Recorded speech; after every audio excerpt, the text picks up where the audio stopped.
Coming up on Point News, people are crowding around the county jail. The details of what happened next. And Tommy Lahren was suspended. We'll give you the reasons why it happened. Find out how PNC Park is implementing new safety measures. Point News starts now.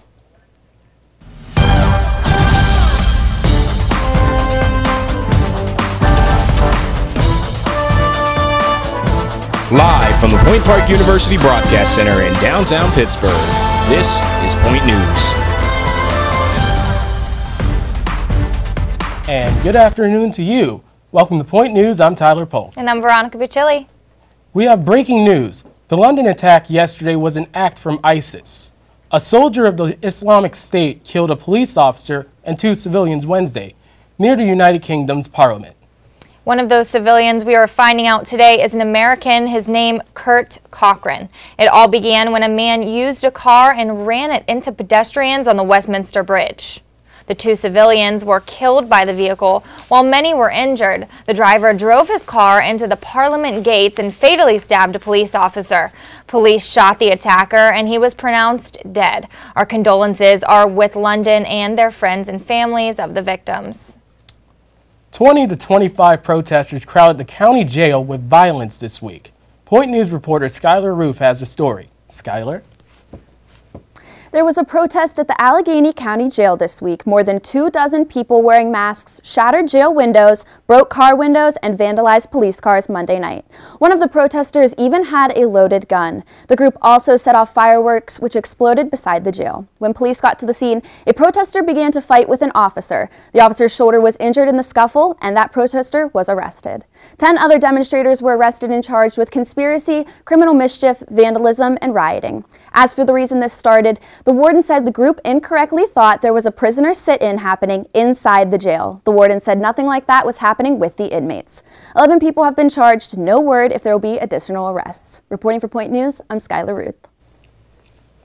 And the Pirates have found a way to keep us fans safe.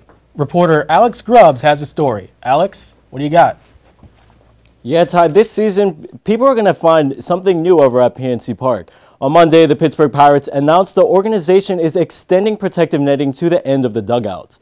According to the Pirates website, this new extension will provide, quote, protection in those areas where the reaction time for objects that enter the seating is the shortest, end quote. The team says the new netting will be the same height as the previous netting, which covers the Lexus Club behind home base. The netting will also be knotless and more transparent than the previous net.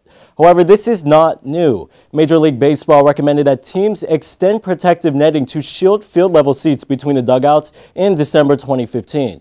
But the Pirates reiterated that the new extension is not MLB mandated. Season ticket holders are advised to reach out to their membership representative or visit the park to find out how their seats might be affected.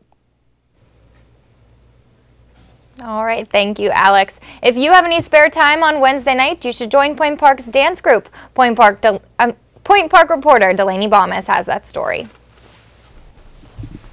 Have you ever wanted to learn how to dance? Well, now you can. You can learn your favorite hip-hop moves every Wednesday night here on Point Park's campus with the Impulse Dance Group.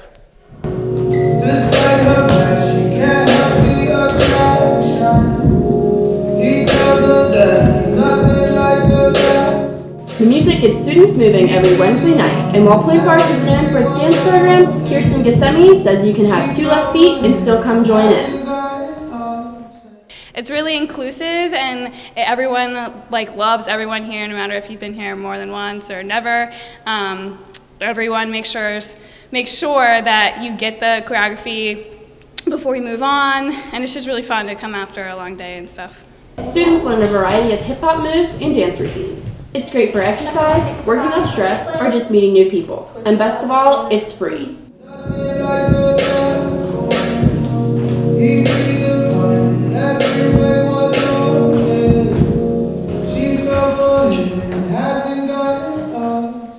I would say definitely come. It's a lot of fun. It's really chill, really relaxed. It's open to everyone, and you're going to have a good time.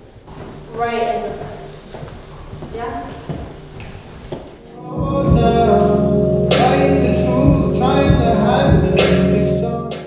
Just moonwalk your way to the tap studio on the lower level of Lawrence Hall Wednesday nights starting at 9:15. Reporting for Point News, I'm Delaney Baumas. After the break, see how yoga is better at PPG. Point News will be right back. All right, it's that time of the show, Case of the Week. Why is the Pioneer Sideline the best show to watch on YouView? Rob. You know what? I don't even like this show. You always argue with me, and I never win. Goodness, this guy. Josh? No, the reason Pioneer Sideline's the best show is because of the debates and the facts. The debates. Paul. No. It's because of Pioneer Sideline. We are the hypest, and it's the best decision you'll ever make because we have a playlist. Pioneer Sideline. Get out of here. Gentlemen, all good points, but it's because of me, Blaine King, your host. Watch the Pioneer Sideline.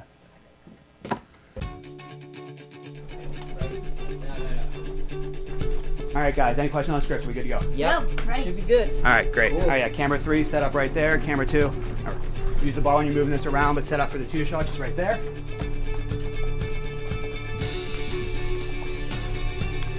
Weather, how we doing? It go rain. Perfect.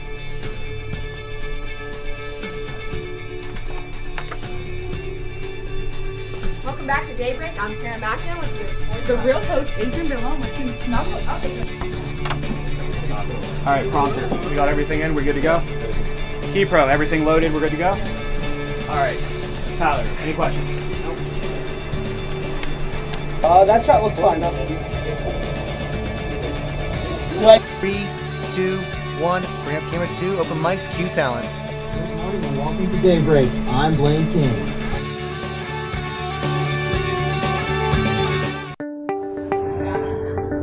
Welcome to the Point Park Globe, Point Park University's student-run newspaper that's been covering the world of Point Park since 1967. And here at the Globe, we give students real-world experience right from the beginning.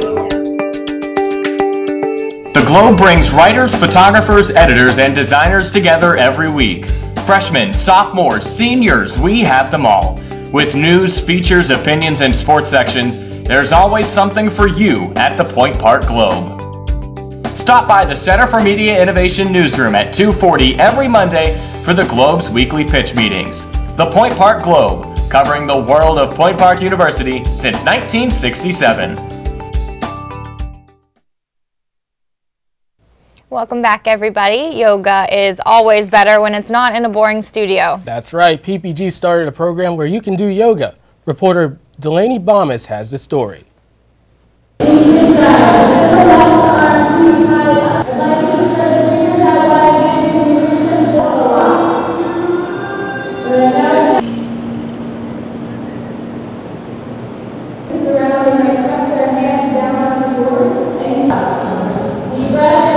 Dippin' Highwoods Properties teamed up to host a free yoga class inside the PPG Winter Garden, every Sunday morning at 10 a.m. Each Sunday showcases a new instructor from a different yoga studio from the Pittsburgh area. Each class is an hour long and has multiple instructors circling the room to help attendees, whether that be with pose form or muscle relief. So I like to come and be around a lot of young people. Yeah, that's nice, and it's pretty when you can look up and see the clouds moving and stuff. It's relaxing.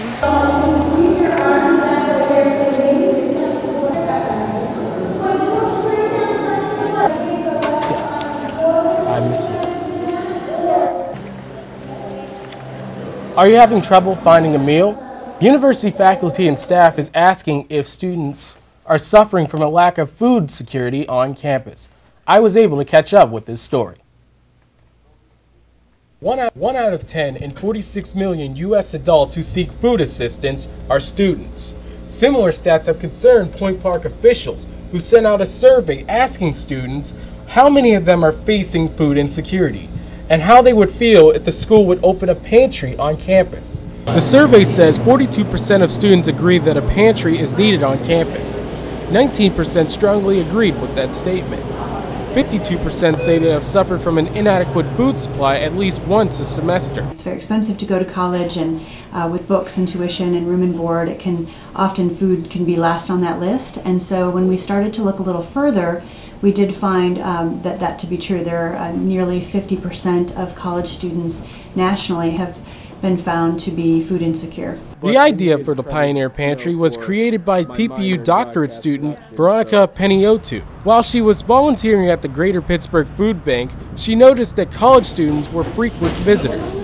After gathering more research, she presented at a conference on food insecurity at the University of Nebraska. We were given a tour of the university, and in the one corner they pointed out their food pantry. And I knew that that was something that Point Park needed. In 2009, there were 9 college food pantries across the U.S. The number has skyrocketed to 295 pantries. I asked Point Park alumnus Matthew Bolton, the director of the Squirrel Hill Community Food Pantry, his thoughts on this rising problem. Surprised. I'm seeing this is a lot that's happening across the nation. Several other community colleges as well as universities have opened up food pantries, and it's a little disheartening that today's students, on top of the stresses of loans and schoolwork and other stresses of just being a college kid. The plan for the Pioneer Pantry is to be a shopping-style food pantry, just like the Squirrel Hill Community Food Pantry. For Point News, I'm Ty Polk. All right, good stuff. Point News, we'll be right back. Stay with us.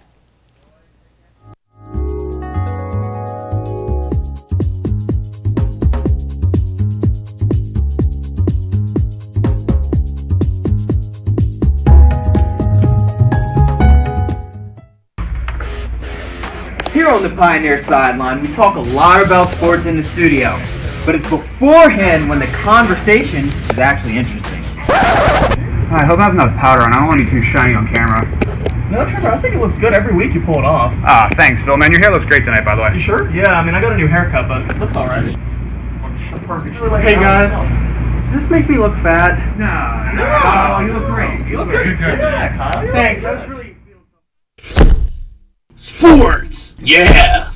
Ever wanted to be behind the mic and have the world listening to your show on campus? Well, it's just as simple as joining WPPJ, Point Park's student-run radio station, located on the 2nd floor of Lawrence Hall, right next to the dining services. Listeners can tune in using Point Park's website or through the TuneIn app by searching WPPJ. WPPJ welcomes any new DJs that want to get involved, so be heard.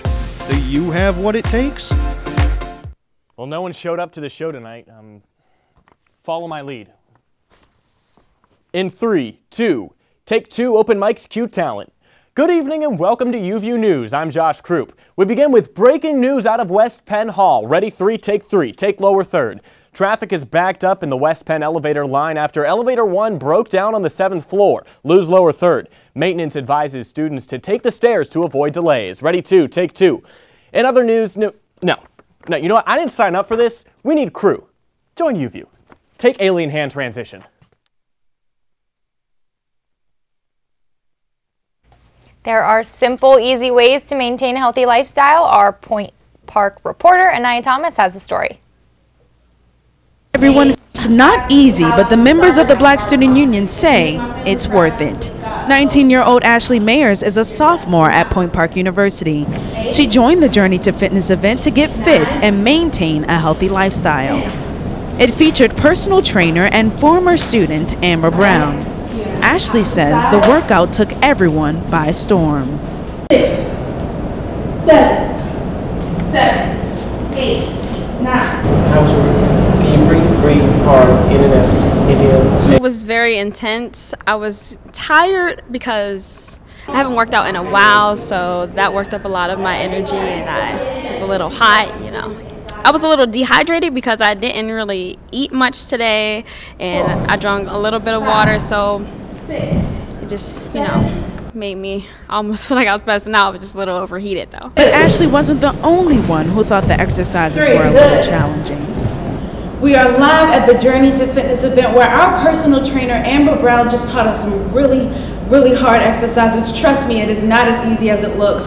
We are here with about maybe 15 participants where we are just having a wonderful time and most definitely out of breath. Amber Brown, although tough in the gym, has her own insecurities that drive her to train and motivate others every day. I really struggled with some insecurities growing up. I went through bullying in high school and just different situations in my life. So I really can relate to women, especially with how hard it is to be a woman, and I really want every woman to feel like they're worth something and that they're beautiful. Being able to support other women and encourage other women, it's really just a wonderful feeling inside, and that's what gives me the drive, just knowing that I have the power to be able to do that.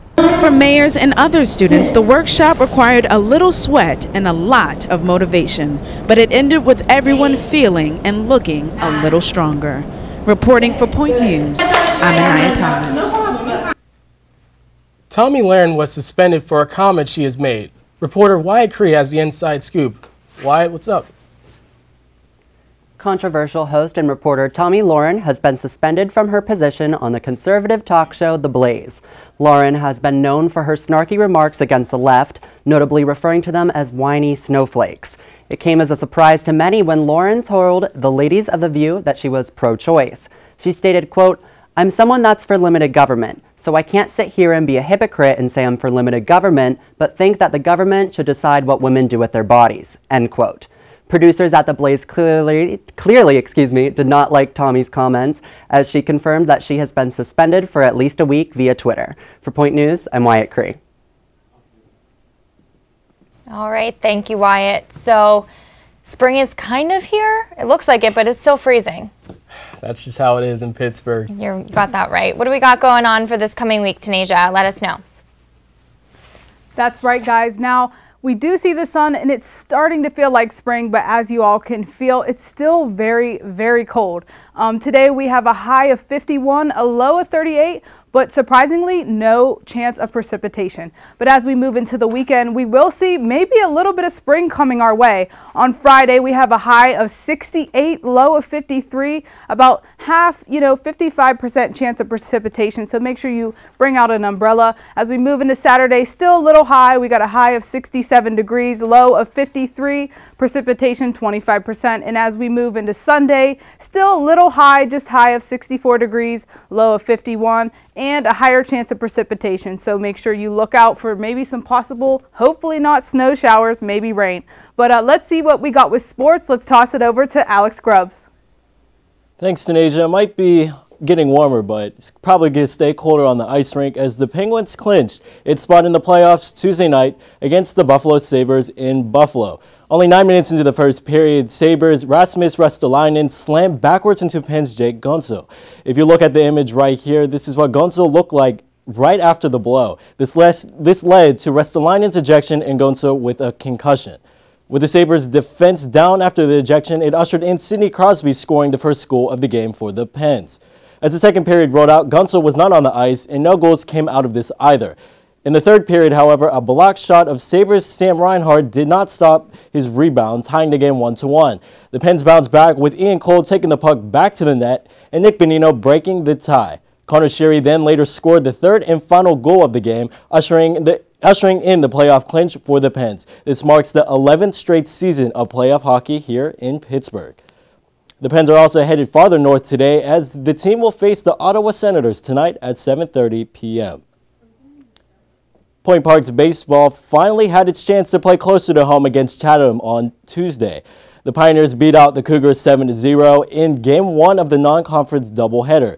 Steven Mercanja, the leadoff hitter for the Pioneers, hit a grand slam home run, a triple, a double, 4 RBIs, and 3 runs scored during the first game. Mercanja scored Cole Johnson's double and scored on Chris Hernandez's 2-out single in the third inning. Mercanja then stretched out the score 6-0 with his grand slam, followed by Addison Domingo's solo home run. In the second game, the Pioneers beat out the Cougars again 10-1. The game saw Richard Perez going 3 for 4 with 2 RBIs. Emmanuel Lopez was 2 for 4 with 3 RBIs. Lopez ushered in a point with a double and then later had a 2-run single. Domingo got a 2-run base and Andres Herrera had an RBI hit. Edberg Dominguez and Yuri Sukart also had 2 hits in the second game. These wins added to the team's 9 wins out of its last 10 games. And we previously reported last week that the Pioneers baseball's doubleheader against Penn State Greater Allegheny for last Saturday was postponed due to weather, but it will now be made up here at Point Park next Wednesday at 1 p.m. That's all I have for sports today. Back to Veronica and Ty at the news desk. All right, thank you, Alex. I know that I'm very excited to maybe, hopefully, get to go to a Pens game. Super excited that they clinched the playoffs. What do you think? 11 years in a row. It's just been a great run for us, and all thanks to the great general managers going down from Ray Shiro, Craig Patrick, and now Jim Rutherford. Right. Also going with the coaches. Okay, we're all done now. That's all for this week's Point News. Be sure to join us next Tuesday, live at 2 p.m. Have a great weekend, everybody.